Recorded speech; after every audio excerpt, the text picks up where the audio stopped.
Hey guys, this is Vishnu Ravishankar from Ekalavyas. Thanks for tuning in to our third podcast in the NBA playoffs. Today, apart from Himamshu, Dabir, and myself, we have with us a very special guest. His name is Pradyut Voleti, and he's a basketball skill development trainer. He runs his own basketball academy based in Noida in the Delhi NCR region, known as a Dribble Academy. Pradyut has been trained in the United States at the basketball academy run by the famous Gannon Baker, who is an American skill development trainer and who has worked with the likes of Kobe Bryant, LeBron James, Chris Paul, and other NBA players.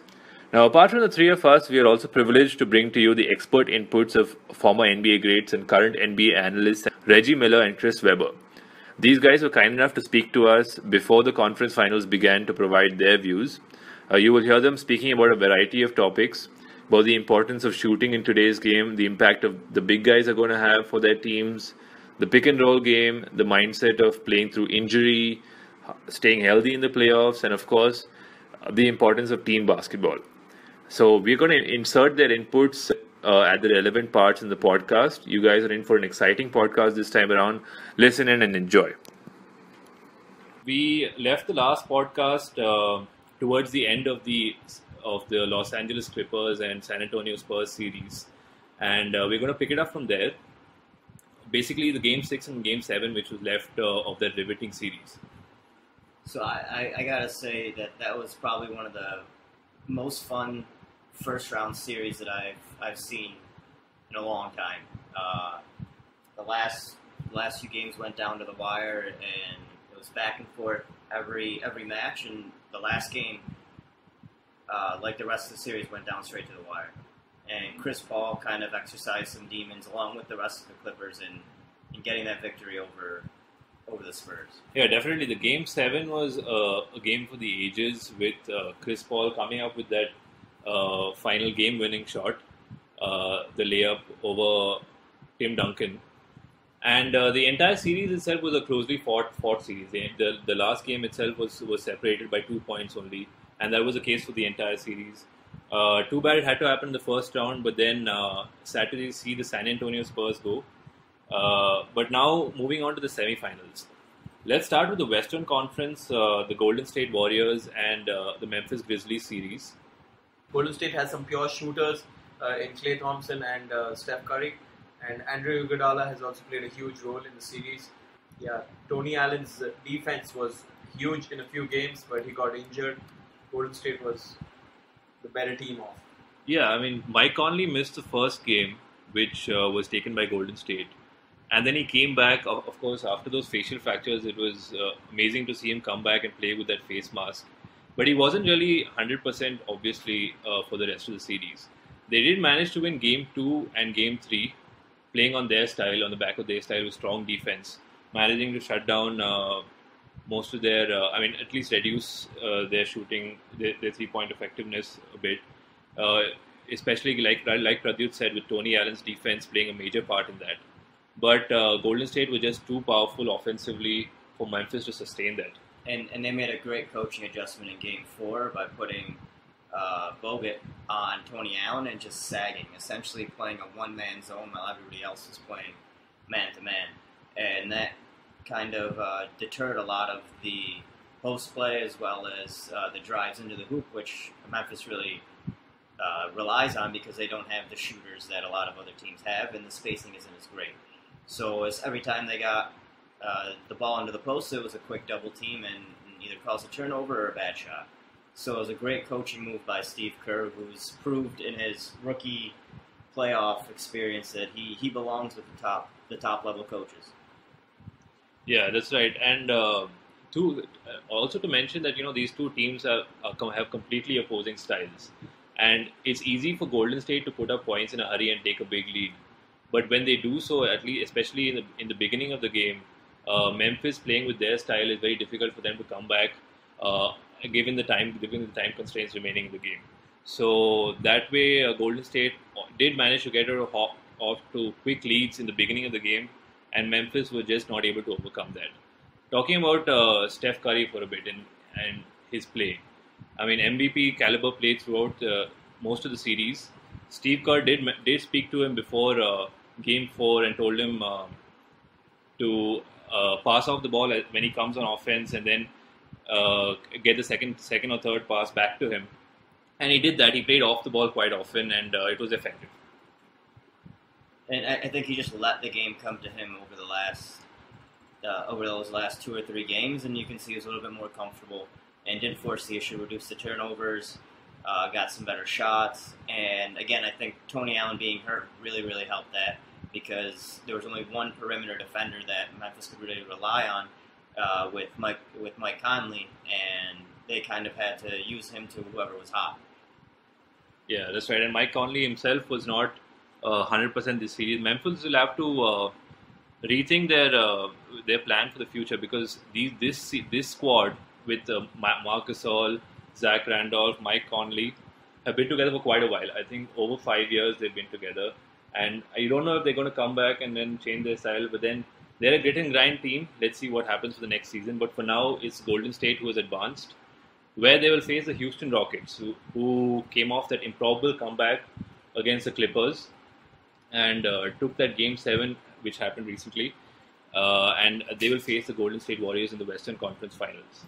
Now let's talk a little bit about that the Houston Rockets and the Los Angeles Clippers series. I think a player who's come out big for the Clippers during this series was Austin Rivers. Nobody expected him to come out that big. He's been explosive. Of course, if you look at background, he's been coached by the best in the business. He's a Duke kid, and he's come out explosive in this series and has been a strong support for the Clippers in a few games. Yeah, the Clippers actually started the series hot. I mean, they did split the first two in Los Angeles. In Houston. But after that, they managed to pull off and take a 3-1 lead. Mainly, like Pradyut said, due to the play of Austin Rivers and their bench, which played a major part in their hot start to the series. But then you've got to give credit to Houston for that comeback.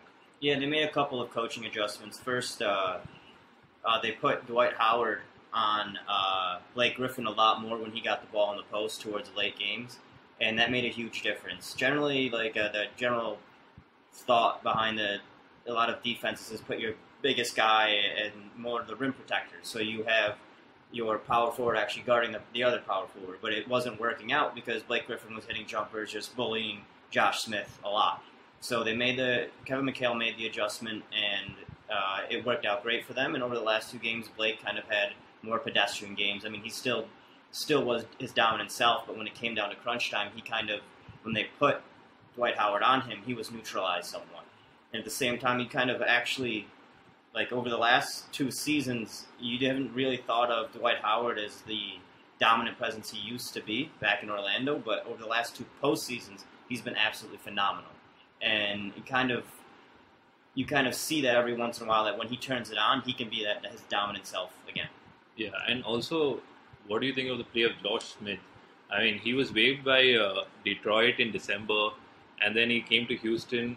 A lot of teams didn't want him. He came to Houston, and it's been a great fit so far. What is with his 3-point shooting percentage? I don't understand. Man, when he's hitting step back threes, you better win if you're Houston, because that game, what was it, Game 5, where they had that 19-point comeback, was all, I mean, him and the Game Dwight. 6, yeah. Game 6, excuse me. It was all him and Dwight, when James Harden was on the bench in the fourth quarter. So, I mean, you got to give props to Josh Smith. He's been ridiculed quite a bit the last few years about his inefficiency as a 3-point shooter and his just lack of conforming to what his talent provides and kind of going outside of that. So finally he was able to kind of showcase what he could do, and maybe that translates to the next series. Yeah, and one thing regarding that Game 6, even though James Harden was on the bench, and obviously James Harden is their star player, none of the other players on the floor were afraid to take a shot. They all there to step up in the moment. They erased that 19-point deficit and took that lead. And I think after that victory, the Clippers were just, it seems like they were suffocated, or the offense was really tight and it was choked. So Game 7 back in Houston, big advantage. They regained the home court advantage and they closed out that series. So, I think Jason Terry and Corey Brewer both are high energy guys. They come off the bench and they play some good basketball. They can pass the ball very well, and dribble penetration by James Harden, getting the ball out of Trevor Ariza, and these perimeter shooters, I think, has played a huge role. I think everything will come down to perimeter shooting. How well do they shoot at the 3-point line? Yeah. If you look at 4 of the 5 teams, or the 4 teams in the conference finals, all of them live from behind the arc. Atlanta, Cleveland, obviously Golden State, and Houston. So if you're a shooter, if you're in high school, if you're in college, you better start working on your form. I mean, because you have a job at the next level. This is a huge difference between a well-managed team at the executive level versus one that is not managed well at the executive level. Houston's done a great job in finding role players to fit their style and to perform at the next level. You have Jason Terry, like you said, you have Trevor Ariza, who's a great 3-and-D player. You have Josh Smith, who was found on a bargain deal after he was away from Detroit, versus what the Clippers have done when they traded Jared Dudley with the first-round pick just to get rid of his contract at the beginning of the year. They traded Eric Bledsoe with what some felt was too low of a package. And this was a lot of this was after they and then signed Austin Rivers, which it was hit or miss. He was good in 2 games, but pretty bad in 2 or 3 games, and just wasn't a consistent force for them. And this was most of this was after Doc Rivers was given the GM role as well as the head coach role. So there's a lot of differences between these 2 teams, how they're managed at an executive level, and I think that was seen on the court. Yeah, and also Houston play. Let's talk a little bit about Houston's style of play, also the analytical style of play, either 3-pointers or layups. So far, so good. It's been working. And the last time I checked, points in the paint, Houston was leading all playoff teams, and that's because of obviously the dribble penetration of Harden, but more importantly, Dwight Howard and the alley-oops and the finishing in the paint. And the matchup he's going to have with Bogut, and everything I've been reading in that series, that Steve Kerr is not going to do the hack of Howard. They're going to play straight up. They don't want to put Harden and the rest of these guys at the free throw line with 8 or 9 minutes left in each quarter. But points in the paint, people forget about that. Yes, it's a shooter's league, and you got bigs that can stretch the floor, and Al Horford and Paul Millsap. But at the end of the day, if you can get lay-ins and dunks, I mean, that's been Houston's models. We want threes, we want free throws, and we want lay-ins, points in the paint. And I think that's what you're going to see out of this series. And between Chicago and Atlanta, the ability of Horford and Millsap to be in that pick and roll, especially with Teague, to pick and pop, to stretch the floor, to bring Tristan Thompson, to bring Mozgov away from that paint, to allow Teague to get in, it's going to play huge. So, yeah, it is a shooter's league, and we got some great shooters that are going to be on display in our Final Four, and Korver and DeMar Carroll, obviously the Splash Brothers, James Harden. But I think the bigs are going to have a huge imprint in rebounding and points in the paint in both of these series. apart from that, apart from the squad they have who are healthy right now, let's not forget that Houston is actually missing their starting point guard Patrick Beverley, who's a great force on the defensive end for them. So kudos to Jason Terry. I mean, with his advanced age, he's defending the likes of Chris Paul, and now he'll be facing Stephen Curry in the Western Conference Finals. So let's see how that turns out. What are you guys' thoughts on the? I think what's really worked for the Rockets is a high-low offense in terms of the zone. Josh Smith getting the ball and giving alleys to Dwight Howard, that's really worked well for them. And plus, he can shoot the ball from that range. So if he's a threat, and if you see a lot of highlights, you see a lot of high-low offense where the ball comes to the high post and then Dwight Howard just runs inside and gets the ball and dunks it. Yeah. And to piggyback off that, I think they varied their offense slightly to more, here, just give James Harden the ball and let him take a step back, and that's helped this all season. During the regular season, that may work, but when you play the same team 7 times, they're going to figure out ways to stop 1 or 2 players. So they have to, and that was the issue with them last year in the playoffs. They stuck with that mentality of, all right, just let James Harden create everything possible.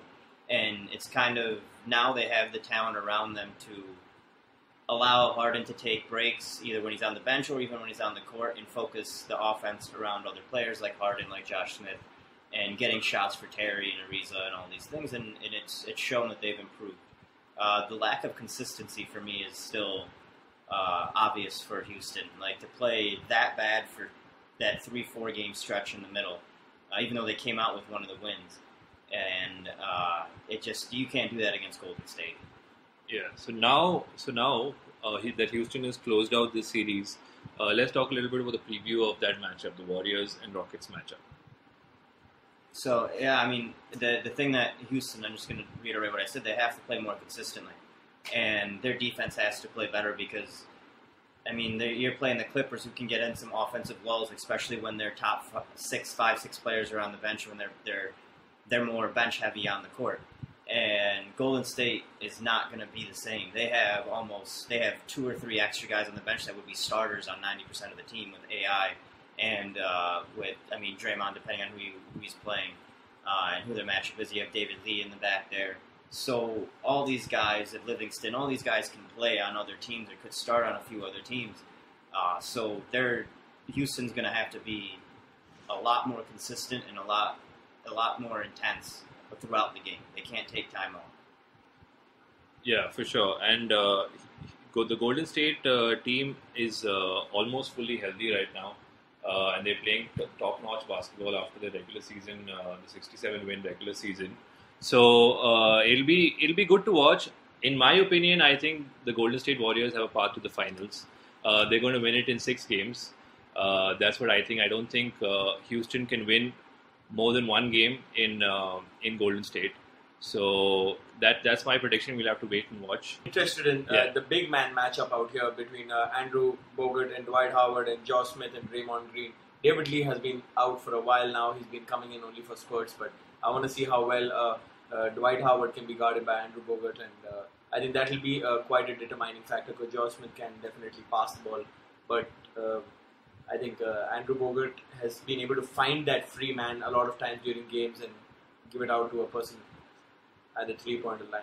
Yeah, I think the rebounding is going to be big in this, along with Bogut staying healthy, as it always is. If Bogut's healthy, this is an elite defense. If he's not healthy, they're going to struggle mightily on defense. And if he's not healthy, they do not have the size to compete against Dwight Howard. So far, he is healthy, barring, we hope he doesn't have any injury, but you never know with him. He's always had some injury problems in the past. The thing about Golden State is they have guys that can't stretch the floor, big guys that can knock down that 15-footer. And when you have those type of guys and you have to get out to a shooter like Curry, so there's a pick and roll and there's a big guy, you have to get out to Curry and then get back to a shooter, it's very tough. On the other side, if you look at Millsap and Horford, they're the same type of players that Reggie is talking about. They can post up inside, but these guys can knock down the 15-footer. And whenever you have a big fella that sets that screen and all he can do is roll, that helps the team because you can plan to meet the guy in the middle. Well, with these big guys, they're going to have a very big impact because, one, Millsap, those guys can lead the break. They push it up sometimes. And I won't include the other guy in there, but I'll include him. And then they can make jump shots off of penetration when guys get to the basket, get in trouble, and they can kick it out. So I agree with Reggie that this is a shooting man series. If you look at these last teams, and what's unique is I think on everybody except for that Houston team, you have big guys that can step out and shoot, especially on the 2 teams that we're going to watch. Not in Tristan Thompson, but with the guys on the Hawks. So I do think that the big fellas in these series will make a big presence because if they can't shoot, other teams can switch their lineups. LeBron can go to the 4. Other guys can go to the 4 without having a mismatch defensively. So if you're not holding your weight offensively and defensively, both in this series equally, I think that you'll be out, and that's because guys are going to have to step up and make open shots. So what are your predictions? I'm thinking 6 games. I'm gonna go with you. 6 games, Golden State. And you, Pradyut? Yeah, I'd go for Golden State too. I'm just interested in how much of a pick and roll game we'll be able to play. Players need to play hard defense and need to break the screens off and now switch, hedge, because Curry, Klay Thompson are really good off the pick. And they can pull up for jumpers. I'm not sure about the Rockets comparatively in terms of coming off a screen and pulling up for a jumper. Yeah. But when you have a shooter, big guy in the pick and roll that frees up the point guard, and the Teague is in the pick and roll, and he has guys that can shoot, it's much tougher as a big guy, I can tell you, to get out and make a split-second decision of, is Teague hot right now, and do I guard him, or do I get back for Horford? So what it allows with the team like Atlanta that plays a Princeton-style offense is there going to be a lot of back cuts. They never stop moving. So not only do you have to worry about the action on the pick and roll, and is T going to shoot, or is he going to throw it back to a Horford that can shoot? But now when Horford catches it, kind of like a Pau Gasol, he's such a good passer. The opposite corner is going to be wide open, and he can see that. He can pump fake you, get you off your feet, and drive to the basket.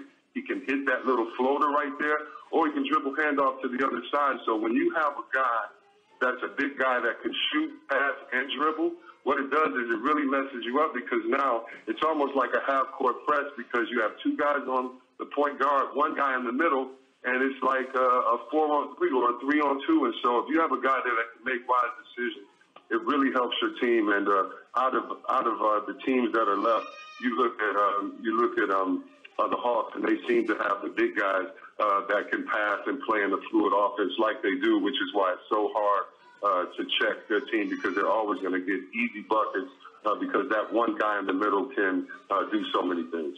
So one other thing I'm interested to see is what they do with Harden on defense, because realistically, you don't want to wear him out by having him guard Klay Thompson or Curry. But then who do you put him on? At the 3, it would be AI or Harrison Barnes, or Draymond occasionally. So he's going to have a matchup that's going to be difficult for him one way or the other. And, I mean, Ariza is going to have to step up big and guard one of either Curry or Thompson. And if those two guys, one of those guys goes off, I mean, goodbye. Yeah. And the thing is, they don't have, like you said, they don't have that many perimeter defenders as is required to face this Golden State team.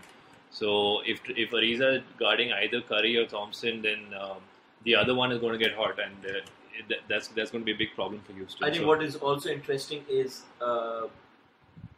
both the MVP caliber players. Of course, Steph Curry is the MVP, and James Harden. They both have amazing court vision, spatial awareness, and they can pass the ball. They can find the free man. I'd go for Steph comparatively to James Harden in terms of finding a free man. But James Harden has shown it that he can really pass the ball. So what would be interesting is the kind of ball movement which is going to happen on the perimeter and inside in terms of putting the ball in, getting someone free out. Off the ball screening has worked extremely well for the Golden State Warriors. So I'm interested in seeing more of that. Yeah. And also just a personal opinion, I think the Rockets have been really overachieving in these playoffs. To see the Clippers and the Spurs face each other, and one of them have to exit, and then defeating the Spurs, coming back from that 3-1 deficit, they really achieved a lot. But I think it's been a good run, and I think it's going to end here with the Golden State series. So let's see. Moving on to the Eastern Conference, let's start with the Atlanta-Washington series. That's been quite a close series, even though it ended in 6 games, with Atlanta getting the better of Washington. But we saw a couple of crazy shots, a couple of buzzer beaters. Paul Pierce, like we predicted, was big in the series, with him hitting that buzzer beater in Game 3 and coming up clutch in almost all the games, almost pulling it off and sending it to overtime in Game 6. But then Atlanta did get the better of Washington. Yeah, I mean, I like to say I call this one in terms of Paul Pierce being the leader of that team for this playoffs, and I was kind of disappointed that Wall got hurt in Game 1, because to see him fully healthy would have changed the series completely, and I think it really pushed Washington over the edge. Beal was playing great. They had the veteran leadership of Pierce. In general, their perimeter team carried that. The perimeter players carried that team, and Gortat and Nene, for this one series at least, were grossly overpaid in terms of what they brought to the table. But yeah, it was tough. It was tough to see Paul Pierce make those shots, and then both times two different times get heartbroken for the Wizards. I'm a bit of a Wizards fan, so. Yeah, Pierce, he's it's sort of the legend is growing, right? He's the truth, and he really showed it. He did talk some stuff before the series, before the playoffs itself, about what his hopes are and what his aspirations are. And directly at Atlanta as well, saying that the Hawks didn't have that it factor that the Wizards should be afraid of.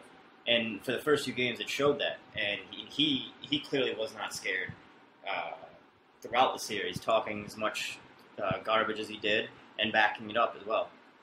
Yeah, and that buzzer beater, not to forget that buzzer beater in Game 3, where it was a banker and it went in, and after that he was asked, "Did you call bank?" And he was like, "I called game." Yeah. So that was a big moment in the series. And after that, Game 4 was pulled back by the Hawks, and it was 2-2. Game 5 was a big game where Al Horford got that game-winning putback in the end. After that clutch three-pointer by Paul Pierce that gave Washington the lead. So that and that was all Nene's fault. He didn't box out Horford. He went to help out on boxing out Paul Pierce's guy when Pierce already kind of had him in Millsap and just kind of left Horford all by himself. Yeah, that's right. There was a huge crowd under the basket. Horford just came in, swooped in, and then without any contest itself, he put it back in. I think Jeff Teague and his passing ability, he's been able to pass the ball very well during this series, and especially during transition. He's able to find the open man. He's been able to feed the ball to Carroll, and Carroll has, of course, been outstanding. Yeah, Carroll has been averaging 20 plus points in this playoffs, and he's a hard to go guy. I mean, I'm looking at him performing during the Cleveland series. I think he's even going to guard LeBron James for all you know. Yeah, in all probability, he will guard LeBron James. He'll have to. There's not many. Mike Scott was the other candidate, and I don't think he's more of a shooter than a defender. But one other player I was kind of happy to see play well for Atlanta was Schroeder from Germany with the crazy highlights in his hair. Out of nowhere, kind of came out of the woodwork this series. After a decent season, nothing special, but he kind of towards the end of games became the playmaker in the pick and roll and just one-on-one situations for Atlanta. Even getting the trust of the Atlanta coach, I'm going to mispronounce this, but Budenholzer about taking the last second against Washington, in which Horford, it was blocked by Wall, but created the offense for Horford. But the play was designed for Schroeder, so he does have the trust of the coach. Yeah, and which is huge for what I believe is a second or third year player out of Germany with that big of a change in competition. They clearly see something special in him and could be someone that we watch. Yeah, and talking a little bit about the Game 6, that was a crazy finish to that game.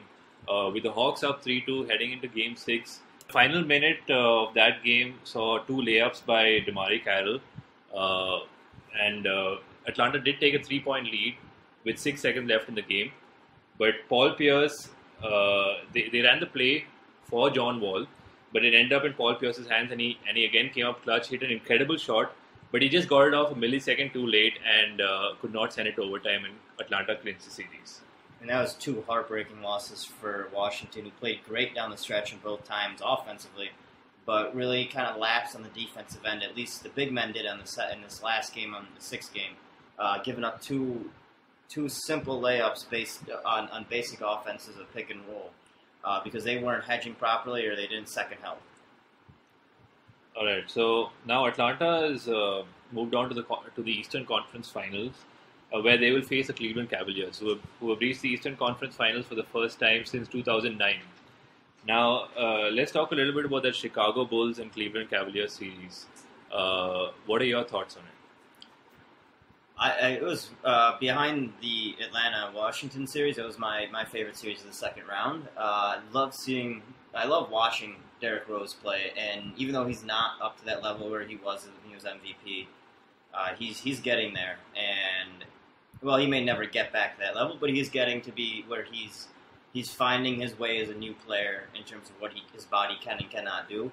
And he's still very fun to watch. And with him and Jimmy Butler, it was great to see a more what should be a more diverse offense, but really isn't because of the limitations of Tom Thibodeau and what he likes to do on offense and as a defensive minded coach. Yeah, that's right. Even though Cleveland was missing Kevin Love for this series and J.R. Smith for the first 2 games, they managed to sort of dominate the series in the sense that Chicago took a 2-1 lead on the back of that buzzer-beating game winner by Derrick Rose. But it seems that the offense was not free-flowing enough for them to produce as many points and stay on par with Cleveland. It was a sort of tight offensive set, and they were playing off Derrick Rose mostly, and it sort of just didn't work for them. They'll need to really look at that going into the next season. Sorry to interrupt, but the one thing that they I mean, they always talk about in this series about how Cleveland was missing Kevin Love and J.R. Smith, but Chicago was missing Pau Gasol for 2 or 3 games, and Noah was clearly not even close to maybe 75%. I mean, if 75%, if that, and clearly that their post players were limited in what they could do, and it really hurt their offense because during the season they ran their offense through Pau and Noah. Noah has excellent passing skills at the top of the key, and Powell's a great back to the basket scorer and facing the basket scorer. And he had a rejuvenated season this time with the highest number of double doubles for that. Exactly, and even at his old age, you saw what Tim Duncan did in the first round. Like he was the best player in that series, and Powell has that ability to be the best post player on either team, and they were unfortunately weren't able to take advantage of the post. Taj Gibson had a couple of great games, and he was unfairly tossed in Game 5, which really kind of changed the series when Dellavedova had him in a leg lock, and he got punished for trying to get his leg out. Yeah. I thought that was a bit too harsh. Flagrant 2 wasn't deserving on Taj. He was just sort of reacting to Dellavedova's leg lock, trying to get his leg free, and it ended up kicking him. Yeah. Probably technical foul, a flagrant 1, but ejecting him from the game, that was a bit much. Yeah, and that, what really irritated me was they went to the replay to see what happened. Everybody on TV when watching it saw what happened live and on the replays, and they weren't able to get it right. So what's the point of all this replay if they're not going to do it? Not call the right play and see that one guy was clearly the instigator in this, and the other guy was just maybe retaliated a little bit and maybe just trying to get away from the situation. Yeah, but you could see that in the play developing itself. I mean, Taj Gibson sort of pushed Dellavedova. It wasn't much of a anything which was an offensive foul or anything of that sort. But he did go to the ground, and then Dellavedova reacted by the leg lock.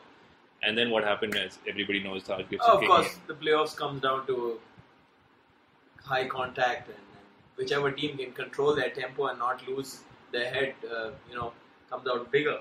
Yeah, of course, it sometimes does instigate you to perform better, but sometimes it's detrimental to your overall team impact when a player is just trying to prove his point by going all over and just trying to score on their own. So I think during the playoffs, players need to understand that it's a contact game and it's going to happen, and just keep tempo and not get a lot of technical fouls. Yeah, that's right. And the thing is, the fact is, it was such an important game because it was the playoffs. And after they left, Cleveland did manage to build that big lead. This was towards the end.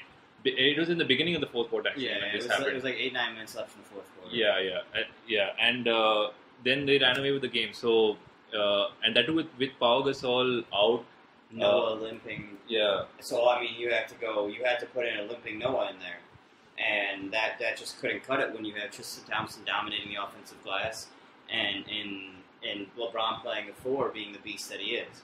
Yeah. So, really, I mean, I hate refs as it is, and it really irritates me when they take away from the product that we're watching and kind of dictate the outcome and not let the players just see where it goes. Yeah, it's unfortunate, but it happened. The Bulls fans were actually a little hopeful after the Bulls took a 2-1 lead, but then after that, Game 4 saw the LeBron James buzzer beater with 1.5 seconds left, the game winner by LeBron. He did say that Coach David Blatt drew up a different play, and he scratched that, and he decided to take the shot himself. And I think what David Blatt did draw up was not meant for LeBron. It was meant for somebody else, and LeBron just said, "No, I'm going to go ahead and win this game for us." And that's what happened. And then after that, Game 5 and Game 6 were sort of one-sided games where Chicago didn't put up much of a fight. And Cleveland ended up taking the series 4-2.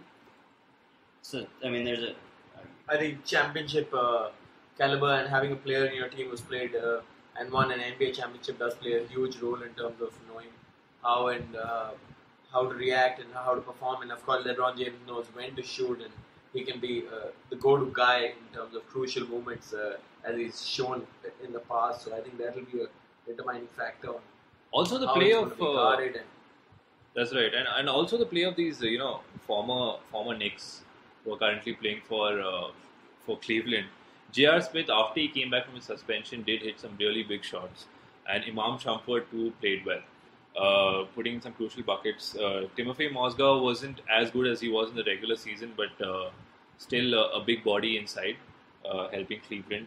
I mean, one man's Trash is another man's treasure, I guess. So why you gotta bring up the Knicks and all this? They're not involved. Just to stick it in there, stick it in a little harder for me. Yeah, Himanshu is a Knicks fan, by the way, guys. So, yeah, I mean, they played really well. It helps that J.R. Smith got out of a city like New York where you can go out any day, anytime you want, and have a party. So that really helped him out a lot, I think, and he even admitted that. The other thing I wanted to say was I think we're looking at the next player coach in LeBron, even potentially as soon as next year. I mean, if they don't win the title, I think they get rid of Blatt. Even if they win the title, they may get rid of Blatt. Just because LeBron clearly is the dominant leader and voice of that entire team. And the fact that Cleveland has two coaches, because LeBron is the coach, obviously, according to the media, because I think it's absurd. It's absurd for people to say that LeBron is running this team. I had a huge impact with the Pacers when I had Larry Bird, Rick Carlisle, Larry Brown, Jack Ramsey. I'm sure C. Webb had a big voice with Sacramento and Washington and Golden State. Harden has this huge voice with Coach McHale. So for people to say, well, LeBron James is running that team, it is absurd for people to say that because your best players obviously are going to have veto power on certain plays that's going. They know what is working on the floor. So for LeBron to say, no, I'm not taking the ball out. Have someone else take the ball out, give me the ball, and get out of the way. For him to get criticized for that, he's supposed to do that because if he doesn't, then Chris and I, we're going to kill him for not doing that. So you can't have it both ways, people. That's what it's funny because we want our great players to be great. He is supposed to do that. If he doesn't do that, then Chris and I are going to crucify this guy. Yeah, and a lot of times, I don't know if it's just me, but I feel like Tyronn Lue has a great influence on David Blatt, the assistant coach for Cleveland. And there was an instance when I'm not sure whether it was Game 5 or Game 6, but I think it was Game 5, but when David Blatt did call a timeout towards the final minutes of the game when they did not have a timeout. Yeah, so it was the same game as the buzzer beater. So that was Game 5. That was Game 4. You're on the LeBron buzzer beater. Yeah, right? it's the same so the game Game as 4. Game 4. And that if you do call a timeout when you have no timeouts remaining, it's a technical foul on your team. So luckily the referees did not spot that. Tyronn Lue pulled him back before they did, and it did not cost them the game. Now they're going to go ahead and face the Atlanta Hawks in the Eastern Conference Finals. So what are you guys' opinions on that? I think Jeff Teague is a better defender comparatively to Kyrie Irving. So I think it's going to be all about defense. Which team gets more stops, which team creates more turnovers, and can rotate the ball well and dribble penetrate, go inside, pass the ball out. I think it's going to be a lot onto that. But LeBron's probably going to be posting up a lot. Going to have Carroll defending him, I'm assuming. Yeah. Carroll and Millsap will probably be his primary defenders because LeBron plays the 4. Millsap should be able to stay with him on the inside, but on the outside, Millsap has some decent quickness for a big guy, but it's still going to be trouble for him. I think Horford's going to play a big role on help defense, and while Chicago's issue with against the Cavs wasn't talent, they may actually have more talent as a whole in their roster than the Cavaliers. Their effort was the issue. And I don't think that's going to be a problem with Atlanta. So the Cavaliers better be prepared in that sense and be playing hard, or else Atlanta could steal it from them. At the end of the day, I don't think that's going to happen. I'm taking Cavs in 7. I do think Atlanta will push them because of their style of play, in terms of how much they share the ball, the lack of perimeter defenders that Cleveland doesn't have. Because I think Teague and Korver will get some open looks. And while Korver's been shooting bad, a lot of that had to do with Beal's defense in the last round. So Korver with more open looks will spread that team out, creating more opportunities for Teague, for Millsap, and for Carroll and Horford near the basket. Yeah, also just one other point. Pradyut mentioned the matchup between Jeff Teague and Kyrie Irving. Kyrie Irving did play injured through the series against the Chicago Bulls, but was still effective. And he has confirmed that he will play Game 1 against the Hawks. So that'll be interesting to watch how effective he will be against Atlanta. The thing about playoff basketball, there's no back-to-back. So there's a lot of time for maintenance to the body. And I think this little break that both Cleveland and Atlanta has had going into the Eastern Conference Finals is going to do both teams well. Because you get a chance to get on that massage table. You get a chance to get your mind and body right. You get a chance to force fluids. But that's why you've got to give a lot of credit to teams like Miami Heat of recently, Kobe Bryant and Shaq and his Lakers, and Michael Jordan, winning 6 championships, 3 back-to-backs. To win championships, not only do you got to have talent, be well coached, be a well-oiled machine as a team, but a lot of luck goes into winning championships as well. And that luck is staying healthy. What if Michael Jordan would have tweaked the ankle or, had a hamstring injury or a hand problem or something? I mean, it's a slight margin of error in terms of being lucky to win a championship. Health plays a huge role because these series, think about it. Best of 7 series just to get to the conference finals and then the NBA finals, you got to go for another best of 7. It's grueling. So health is going to play a huge factor here. And if Kyrie is limited, which, he's had problems in both knees and he has a foot problem. If I'm Jeff Teague, I'm saying to myself, I'm going right at this kid. I'm going to attack him from the jump.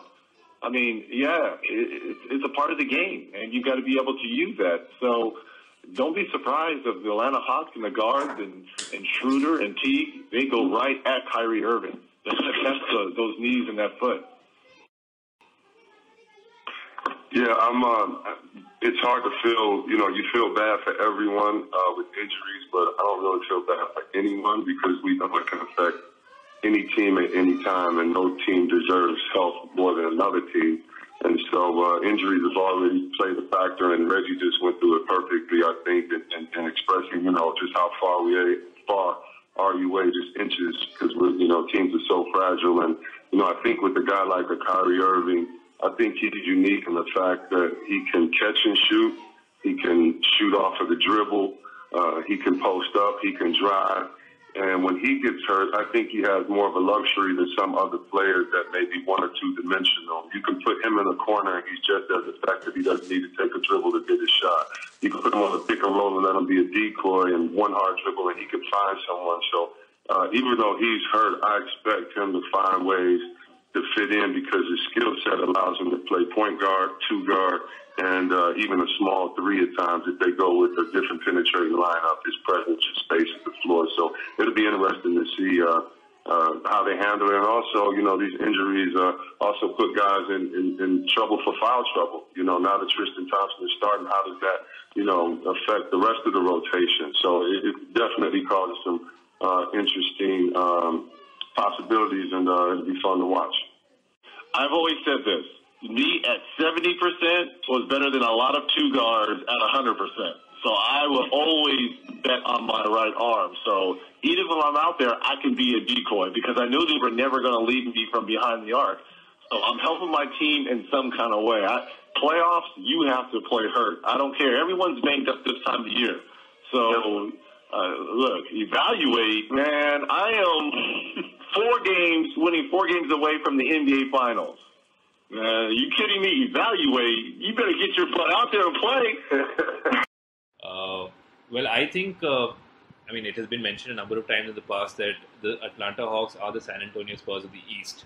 So, in that way, I think definitely will give Cleveland a tough time. I'm going to sort of disagree with Himanshu and just for the sake of balance and say that the Hawks are going to win this in 7. What do you think, Pradyut? I think it's going to be a tough fight for the Hawks because offensive rebounding by Tristan Thompson has played such a huge role. I think that's going to be a determining factor in terms of who's going to score more of a miss. Tristan Thompson and I don't know how good their perimeter shooters are comparatively to J.R. Smith and J.R. Smith can shoot the ball, so he's been shooting well, and let's see who guards him. So let's see.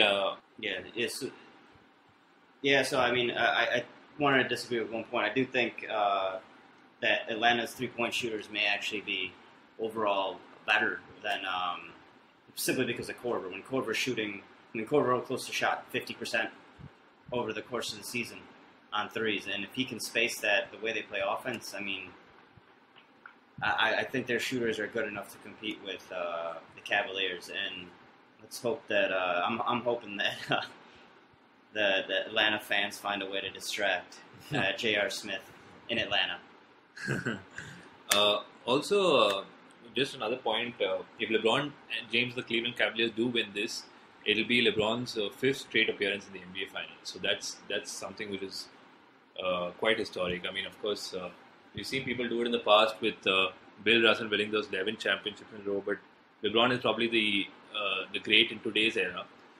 And let's see if he and his team can pull it off against the Hawks.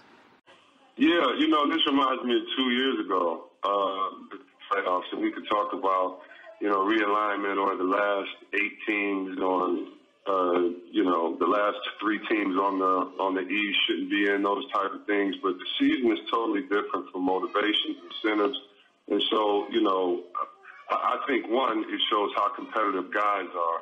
But number 2, I think it really shows that we have a lot of talent. I think a lot of times, we get caught in the transition of the younger league, or this guy isn't here, that guy isn't here. And I just think the players that we have, from the older players like Kobe to older players like Paul Pierce hitting big shots, I just think that's what's just great about sports, and why we don't have to handicap any team or help any individual or anyone, because sports will play itself out. And so I think the parity is over time, and I think, seeing San Antonio lose in Game 7 against the Clippers, I mean, that's just in the first round. I mean, who would have thought? Or the fact that Brooklyn could even won a couple of games against a team that had 60 wins. So I just think it's credit to a lot of great coaching, the players stepping up.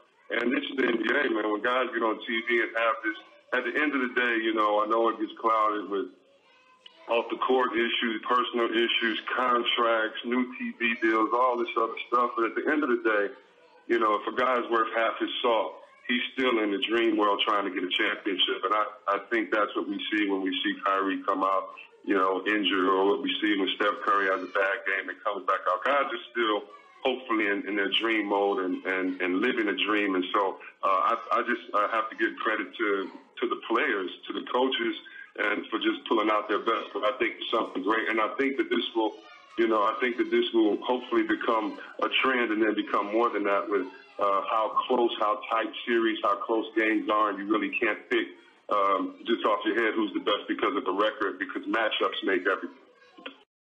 And isn't that what we want in our game? Parity. I mean, the Cleveland Cavaliers, who's never won a championship, they are 4 wins away from the NBA Finals.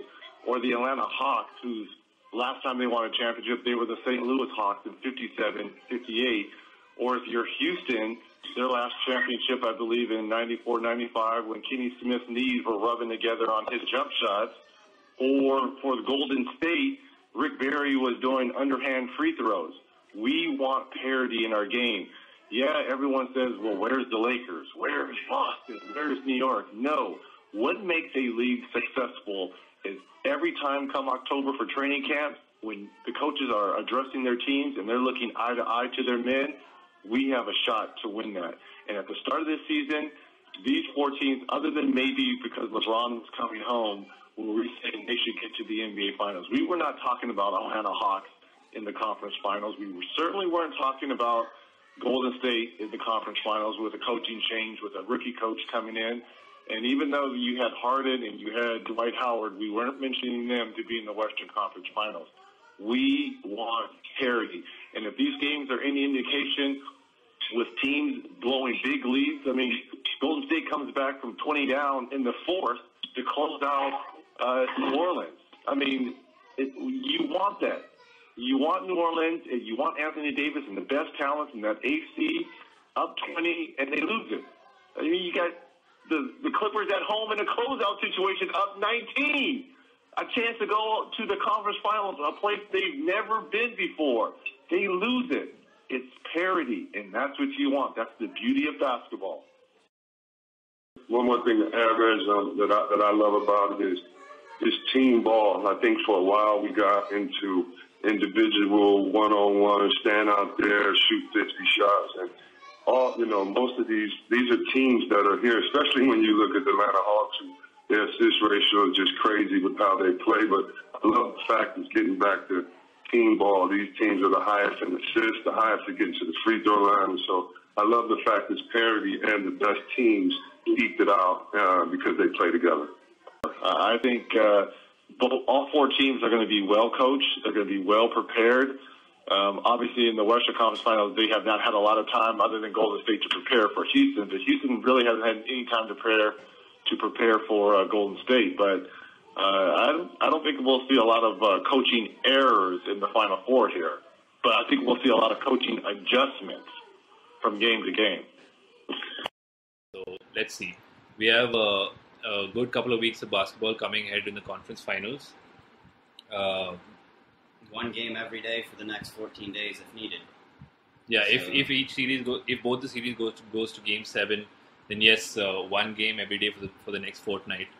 Let's see. It's going to be really interesting. Now we're down to the final 4 teams. So before signing off, we just want to get a few words in from Pradyut Voleti, the Dribble Academy founder. Pradyut, what message do you have for our viewers and listeners? I think I went to the US. I had the opportunity to shadow one of the best coaches in the world, and what I found very good about it was the curriculum. We follow a skill-based curriculum, and I work with kids of different economic backgrounds. I have a project in a small village in Noida, and we teach them fundamental basketball like it's never been taught in India before. Yeah, look it up online. It's Dribble Academy. It's based in Noida in the NCR region. Okay. So that's it. Thank you for those words, Pradyut. This is Vishnu Ravishankar, Himamshu Dabir, and Pradyut Voleti signing off. Thanks, fellas. And girls.